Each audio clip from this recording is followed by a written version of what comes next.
Hey guys, welcome back to another episode of Beyond the Yellow Tape. My name is Julian. Unfortunately, Nitty couldn't make it to here. She did have a teaching engagement, so we're very proud of her, but she will be back next week, so do not worry, guys. Today we have a really special guest.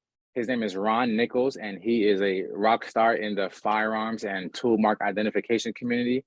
He's worked for the Department of Justice, ATF, which is the alcohol, tobacco, firearms, and explosives. He's a firearm and toolmark examiner. He was the NIBIN section chief and the NIBIN national technology coordinator. So without further ado, let's start the episode.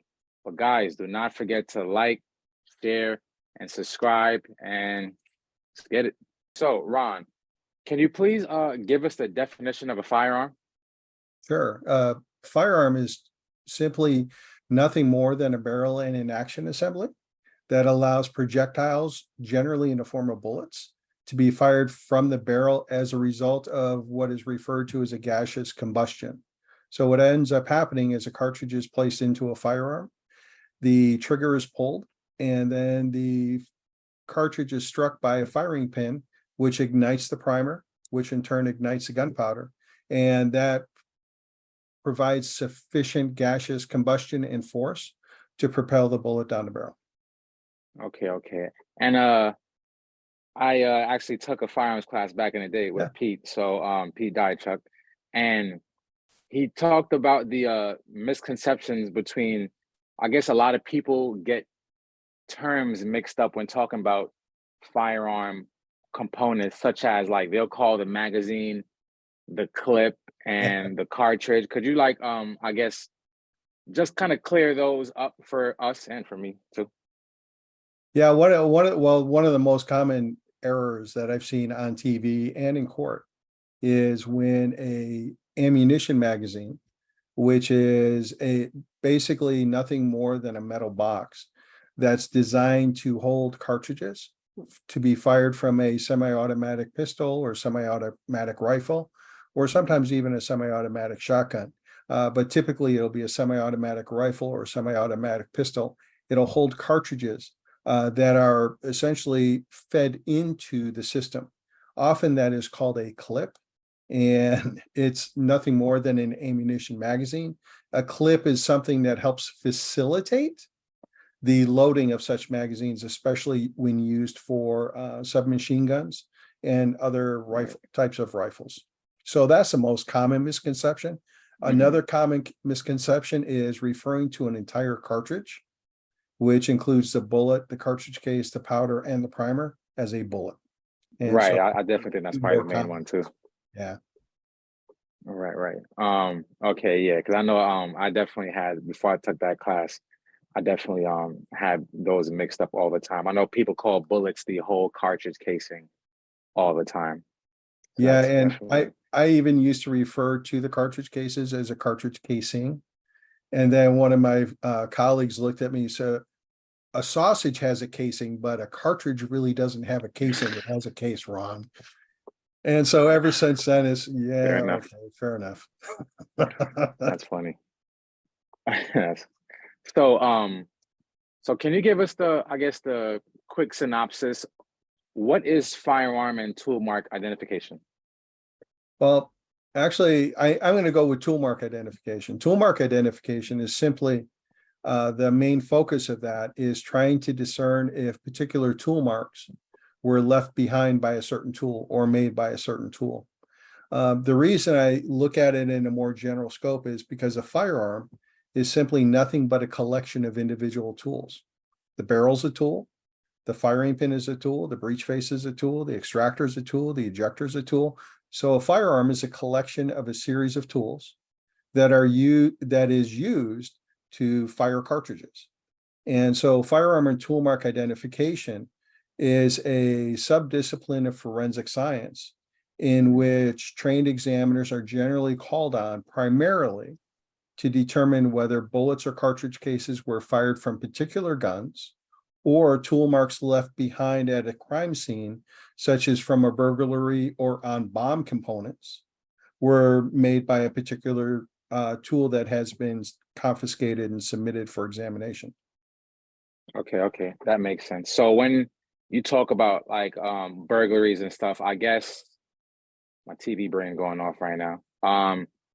Crowbars and wrenches and all these sorts of like tools that you can find in a house. That's you're somewhat analyzing those marks left behind by the attempted suspect, I would suppose. Absolutely. Crowbars and bolt cutters are another common tool that's Yeah. used to gain access through fences and locks and what have you. Okay, that makes sense. So, what cannot be determined through tool mark identification? Who did it? Um, all we can do is identify the firearm or the tool. There's no way that, and unless it's through DNA analysis or fingerprints or some witness statements, we certainly don't know who pulled the trigger or who used that tool at a particular crime scene. Right. I gotta assume that you probably get that um question a lot from defense lawyers, maybe about like, can you tell us who used this just because it was up at the crime scene? I have, and sometimes the entire cross-examination boiled down to one question. Did you see my suspect fire this firearm? No. Okay, thank you very much. Okay, Sheesh. happy to help. I can imagine. I can imagine. That sounds about right from what I hear. So, in tool mark identification and fire, I guess like this goes with like bullet comparison as well too. Um, oh, blanking. Can you describe to us what are class characteristics versus individual characteristics? Sure. Class characteristics are features that are determined by the manufacturer that they wish to have for their particular tool, whether it be a barrel, ejector, firing pin, breech face, or bolt cutters, or channel lock pliers, for example. So class characteristics with respect to firearms would include the rifling characteristics, the number of lanes and grooves, direction of twist, the dimensions. And these features or these class characteristics are common to a group of firearms or a group of tools. And then individual characteristics are those features on those tools that are generally imparted onto the substrate with which that tool interacts. So for a barrel, it will impart these onto the fire bullet. For the firing pin breech face, it will impart these onto the fired cartridge cases. These are features that were created during the tool manufacturing process, the combination of which is considered primarily unique to that particular tool. So the way I discuss it, or the analogy that I use in court, is a particular make and model of a car. A particular make and model of a car has the same headlight design, same fender design. It has the overall same design. Right. However, my particular make and model of a car is going to have unique dents from if I bumped into something, if I hit a shopping cart or a shopping cart hit it, it will have scrapes, dents, whatever that individualize my car from all the other cars that have that same design. Gotcha. Okay, so first with the class characteristics, you talked about rifling twist and grooves. Is it lands and grooves? Can you give us a quick description of what those are? Sure. Rifling is simply those features that are imparted into the barrel of a firearm that will impart a twist or a spin on the bullet as it proceeds down the barrel. I liken it to a quarterback throwing a football. Quarterback who throws a football and throws a tight spiral can have much greater accuracy and distance in flight than a quarterback who throws what I consider a lame duck, where the ball tumbles and yaws end over end. The same concept applies to bullets. So the purpose of rifling in a barrel is to impart a spin on that bullet so that it can maximize its ballistic properties as it leaves the barrel. You know, I heard actually, I don't know if this is true, that I guess before rifling became a thing, and I guess like people had muskets back in like the maybe Revolutionary War, they would kind of line up and shoot at each other. And they would miss, and like no one really knew who got hit because the barrels weren't rifled, so the bullets kind of just like went everywhere. Is that true? Yeah, not only that, the bullets were round as well. The projectiles were round balls. And Hmm. so the ballistic properties of those just simply are not very good. Makes sense. Makes sense. All right, and for the identification, so from what you say, it's pretty. From what you say and the car analogy, it's pretty much, I don't want to say mistakes, but just because the way even the machining process may be accurate and precise, but it's still, but the firearm is still used in different ways. For example, if we're keeping it in the vein of firearms, so the firing pin might hit a different point, whether it's a center or rim fire, and then that's how you can that be used as like a individual characteristics. The striations on the bullet may be different, coming from different muzzles, even though they're all came from the same company. Yeah, and I'll give an example using bullets. One of the common ways by which barrels are manufactured is they're drilled and then Right. and the reaming process leaves tool marks on the inner surface of the barrel. And the barrel is then rifled where grooves are formed into the barrel, either they're cut or formed. There are tool marks left behind by each of these processes. And let's go with the reaming tool. Let's go with the tool marks left behind by the reaming process. The Typically reaming process being, being the way that the first the hole is drilled and then the right. hole is straightened and made more concentric, generally by a reaming process. Okay, okay. So this reaming process leaves concentric circular marks on the inside of the barrel of the firearm. And these will still be present, as an example, in barrels in which the lands remain untouched during the rifling process. So the combination, these reaming tool marks are very chaotic and very randomized. And so Mm, what's going to happen is as the bullet passes over these tool marks, those tool marks are going to mark the bullet because the jacket material is softer than the steel from which the barrel is made. So what's right. going to happen is those tool marks are going to mark the surface of that bullet with patterns of striations that, provided that there's a sufficient pattern of these striations, it's generally going to be unique to that particular firearm, because the reaming process by which the hole is straightened and made more concentric is very randomized and chaotic itself. Okay, okay. So the randomness of that process helps ID that barrel to that Right. bullet, Correct. that fired bullet and expended cartridge. And you said that every machining process has some, I guess, individual characteristics to it, whether it be the reaming or the rifling. Correct. Whether it be reaming or broaching or milling, there's many different tooling operations by which firearm parts can be made. And repeated studies have demonstrated, not only studies in which examiners looked at bullets or tool marks made by consecutively made tools, but also these tool marks have been processed and analyzed by machine-based technology.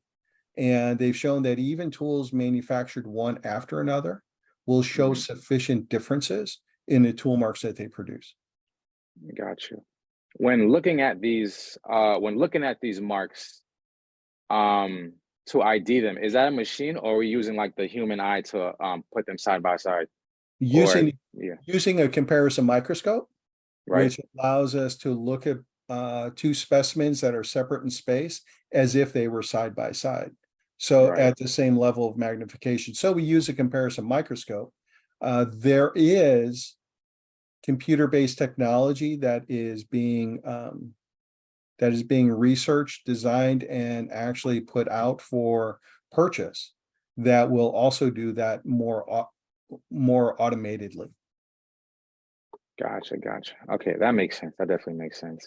So I guess switching gears a little bit from the process of how firearms work, I want to ask about like ghost guns and what is a ghost gun and how often do you come across them and how often do you come across homemade ammunition?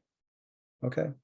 Ghost guns are simply those guns that are considered untraceable because they don't have a serial number.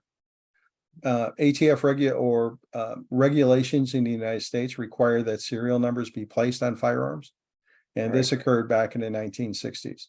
So ghost guns are simply firearms that don't have a serial number and cannot be traced. Generally, they are manufactured at home.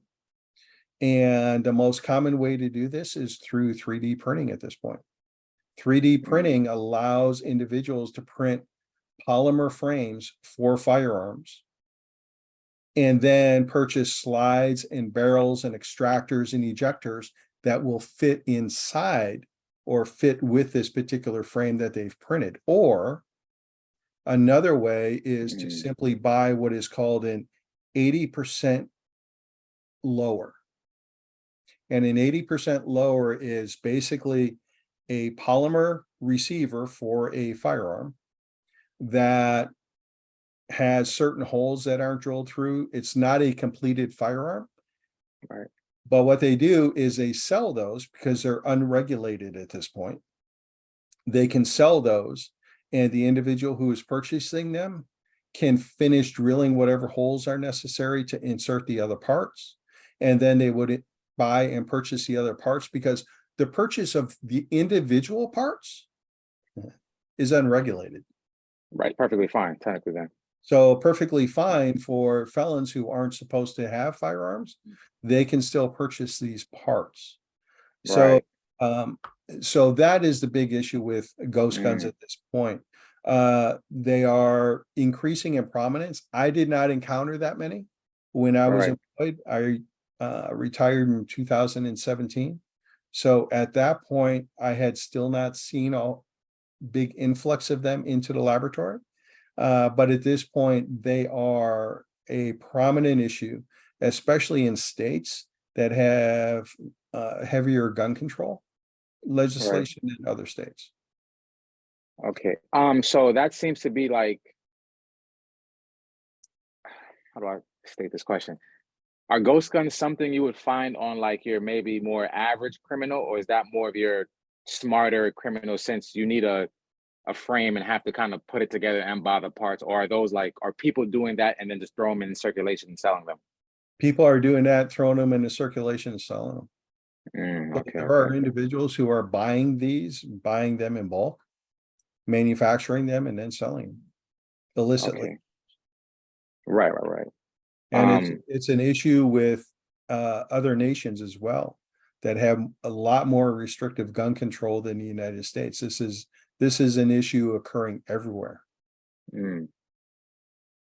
Is that so? Which one is more common, the 3D printed ghost guns or the 80% below ghost gun, or the 80% below ones? I'm not really sure. At this Mm. point, I'd say it's a toss up because they're both pretty No, yeah, popular. gotcha, gotcha. Oh yeah, and how often do you come across homemade ammunition, or did you ever? Uh, I rarely came across it. Homemade ammunition would essentially be reloaded ammunition, and that is common. Um, People who do reloading as a hobby, basically they can get cartridge cases, primers, powder, and bullets. And if they're going to do lead bullets, they can make the bullets themselves in bullet molds. But typically, just like these ghost guns, you can buy all the parts needed to assemble a cartridge and assemble them at home using a reloading press. Okay, okay, okay. So it's pretty That's common, especially in the more rural areas. Reloading is a sport, and there's a lot of mm, competition shooters that will reload their own ammunition because they believe it to be more reliable for them. I didn't know that at all. Yeah, shoosh. I guess switching gears again. I know part of you being in the Department of Justice, ATF, so alcohol, tobacco, firearms, and explosives. Uh, I know you know a little bit something about explosives, so I wanted to ask you, can you tell us what a brisance? I feel like I'm always saying that wrong. I don't know if you're saying it wrong because I have zero experience in explosives. And so even though I worked for the Bureau of Alcohol, Tobacco, Firearms and Explosives, the only thing I did with respect to explosives Hmm. is I would look at bomb components Hmm. that had been detonated for tool marks. Gotcha, So gotcha. Okay, that was my association with that part. gotcha. Fair enough. Well, you were also the NIBIN section chief. I was the NIBIN section chief for one of the three NIBIN section chiefs for a while. And NIBIN is a National Integrated Ballistic Information Network that ATF, it's a program that ATF runs. Gotcha. And could you just explain to us what it is, I guess? Yeah, NIBIN, basically what they do is the goal is to link shootings that are occurring in as timely a fashion as possible. So what the agencies do that participate in NIBIN is they will collect cartridge cases from the crime scene and they will input them into a computerized database. And the database does a job, does the bulk of the work in terms of automated comparisons with other cartridge cases that have already been entered into the database and provide a Mm. potential list of candidates for a technician to review. So basically, the whole goal is to try and link shootings through the evidence left behind at crime scenes so that investigators can be more effective in their investigations. Gotcha, gotcha, gotcha. So that sounds pretty much like it's the DNA's version of CODIS or the fingerprint version of APHIS, Yeah, from what it sounds roughly like. speaking, yeah. Right. Okay, okay. Makes perfect sense. And do you, when you do your bullet comparison, um, is that often like a leading, does that do bullet comparisons often lead to verdicts? Like directly lead to verdicts in cases, or is that just more like just an additional information kind of thing? I, you know, I I don't know. Mm. And the reason I'm going to say that is because when I provided testimony in a particular case, I never followed up on what the results of that testimony was. Mhm. There are a lot of factors that are being considered with respect to a court case, including eyewitness testimony, other evidence. There is some evidence that has greater probative value Right. than other evidence, for example. So, as an example, I did a case when I was with the city of Oakland, when I worked for the Oakland Police Department, in Mhm. which the forensic evidence from 11 different shootings was all determined to have been fired from the same gun.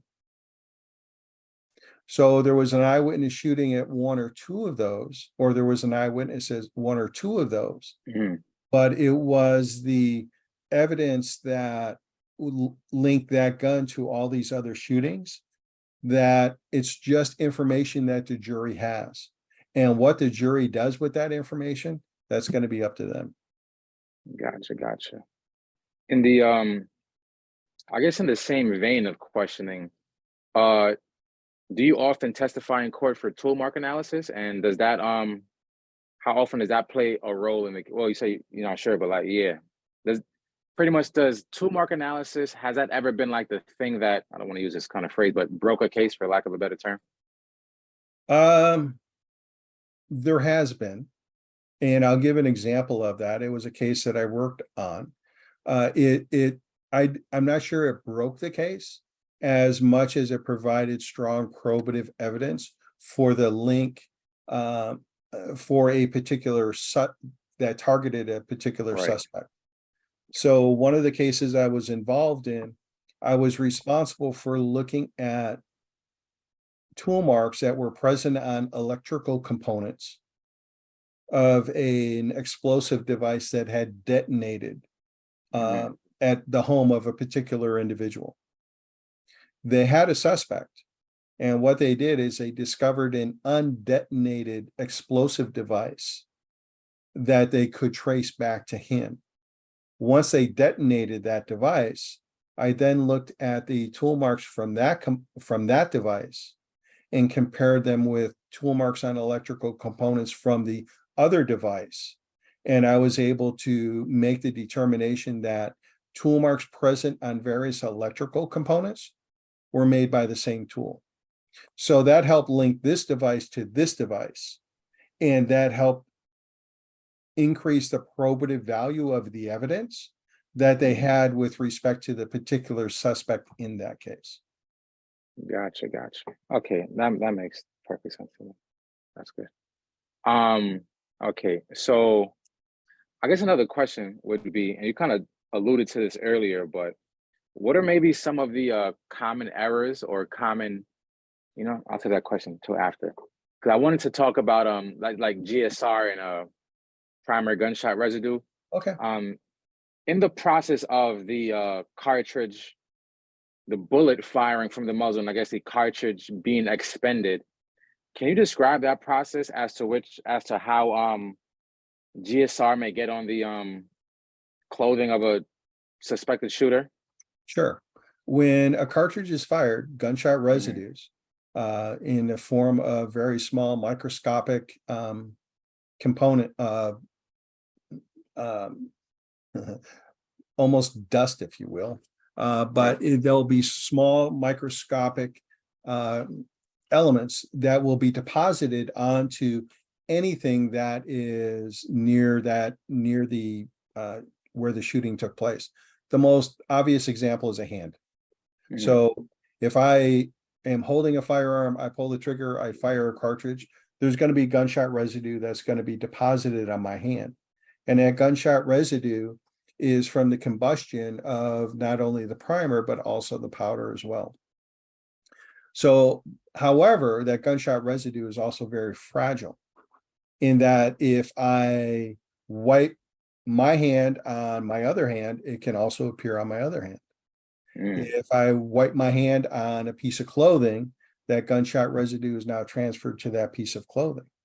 If I shake a hand with somebody who did not fire a gun, that gunshot residue can be transferred to their hand. One of the biggest studies I've seen is that individuals who have been handcuffed and put into the back of patrol cars and had not fired a gun could come out of that police vehicle with gunshot residue on their hands. I could imagine that, yeah. Makes Because sense. individuals who had fired guns and had their hands cuffed behind their backs and were in that police vehicle, the gunshot residue transferred to the seat and then was still on the seat when other individuals were put into that vehicle, and that gunshot residue could be transferred to them. So it can be good evidence, but there are a lot of limitations and restrictions associated with that type of evidence. Right, I could definitely imagine. Another, like, I guess, gun component question. I know from my, my little education on it, some, I guess, I don't want to say, yeah, some firearms use center fire as opposed to rim fire, if I'm saying it right. Yeah. Can you explain what the difference between that is, and does it make a difference in general when firing? A rimfire cartridge is simply a cartridge where the primer is located in the rim of the cartridge case itself. So the firing pin actually has to strike the rim of the cartridge case. Generally, it's for smaller caliber firearms like a 22 caliber. Right. A center fire cartridge case is simply where the primer is in the center of the cartridge case head. And then when the firing pin strikes that primer, there's a flash hole that allows the flash or the spark from the ignition of the primer to ignite the gunpowder that's in the cartridge case. And generally, you're going to see center fire cartridges on larger caliber cartridge cases, such as 25 auto and above. Is that because you want to, I guess, pack more of that primer in there? Since is it a? No, not necessarily. It's just a matter of cartridge case design and firearm design. Okay. So for that cartridge to be expelled, you need a pretty much a hard bang against that, for lack of a better word, against the bottom of that cartridge. Against the bottom of the primer. So Primer. yeah, because and in a typical center fire cartridge, as an example, the primer consists of a pellet, and then either the primer itself will have an anvil or the cartridge case will have an anvil. So what ends up happening is, pretend this is the pellet. And what ends up happening is the firing pin strikes the primer and then presses and compresses that pellet against an anvil that is on the other side. So I'll just pretend it's like this.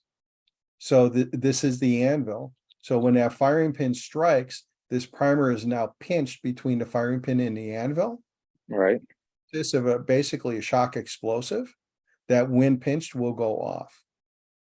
And when it goes off, when it ignites, it's going to spark, and that's what's going to ignite the gunpowder. Gotcha.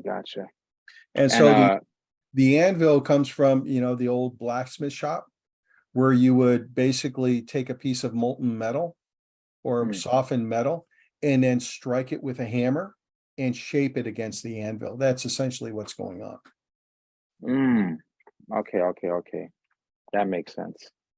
But again, maybe my little TV brain going off. I feel like I always hear people talking about like the firing pin was messed up. Is that like one of the most common ways that like firearms are defective, via the firing pin? Or what is the most common ways that firearms may be defective? Generally it's a broken firing pin or a broken extractor. The extractor being the extractor is a tool that actually will help pull out a cartridge case after it's been fired from a semi-automatic firearm. Okay. So basically, if the extractor is broken, what's going to end up happening is that cartridge case won't be able to be extracted from the chamber, and we won't be able to follow a new one in there. But a broken firing pin, it can cause a firearm to malfunction. A weak firing pin spring. There's a number of different reasons, but generally it's associated with a firing pin or an extractor. Gotcha. So in those semi-autos, it's I guess you're pulling the trigger and it's the extractor is like scraping as the bullet is expunged or fired, the extractor is shooting the casing out, the case out the side of the gun. Well, what happens what I'll do is I'll define what a revolver is, and then I'll talk about a pistol. Right, because I was gonna ask, the revolver, when you shoot them, the casing stay inside the chambers. Yeah, when you look at old Western movies, right, you see a lot of revolvers. And typically a revolver is a firearm that has a barrel, but it also has a cylinder that will contain anywhere from 5 to 6, maybe even 8 cartridges. So the individual would load the cartridges into the cylinder, lock the cylinder in place, pull the trigger, and then that firing mechanism would then fire that cartridge, and the empty cartridge case would stay in the cylinder. It's not automatically removed. It stays in there until it's physically removed. Right. Who's ever going to remove it? A pistol operates differently, and that's what you commonly see in most TV and crime shows now. Pistol is a handgun in which the ammunition is stored in an ammunition magazine. And as the slide is pulled back, that will chamber a live round to be fired off the top of the ammunition magazine. Once the trigger is pulled, the firing pin strikes the primer, the bullet goes down the barrel, and then the extractor, which is hooked on the extractor groove of that cartridge case, will hold on to that cartridge case. And as the slide comes back, because of the force of the explosion that just took place, not only is there sufficient force for that bullet to go down the barrel, but there's also sufficient force for that slide to start traveling rearward. The extractor will then pull the cartridge case out of the chamber. And then there's also a tool in the firearm called the ejector that will strike the cartridge case as it's coming back. And then that will cause the cartridge case to be ejected out of the ejection port of the firearm. and then onto the ground or wherever it's going to land. And as the slide comes fully back, the top cartridge in the ammunition magazine will be exposed, and that slide will go forward, chambering that round and ready it to be fired. So you pull back the slide, and as you shoot your firearm, bullet goes out. The extractor, I'm guessing, is grabbing the cartridge. And is it still called a cartridge when the bullet is no longer in there? Cartridge case. It's pulling back the cartridge case, hits a point which is the ejector, and that shoots out. Yep. And then just as you slide forward, another one just comes back in place. Yep. Gotcha. Okay, look at that. And then you can repeat that action every time you're pulling the trigger. Right. So when one is pretty much ready, that's what they mean when they say one in the chamber. Yeah. Gotcha. All right. That's okay. Good information. So I guess we'd be switching gears again right here. So what are some common errors or just common misconceptions? I know we talked about the clip versus magazine versus cartridge, but do you know any other maybe misconceptions about tool marks or firearms that people often get confused? Not really. I mean, there is some contention about whether or not tool mark identification can be used to make common source determinations. So that's going on in the courts. I do believe, based on studies that have been performed, that not only will different tools create different tool marks, but trained examiners can reliably discern those differences and similarities and render accurate common source determinations. Does that mean examiners are never wrong? No. I mean, examiners have made mistakes, and these have been demonstrated. Generally, the mistakes are caught by other examiners who were brought in to review the evidence. So it's not really a misconception, but that's one of the general concerns about the discipline as a whole in the courts nowadays. Okay. Yeah, I could imagine that. But I guess it's my last question here. So what do you think, I guess, the most important lesson you've learned over your career would be?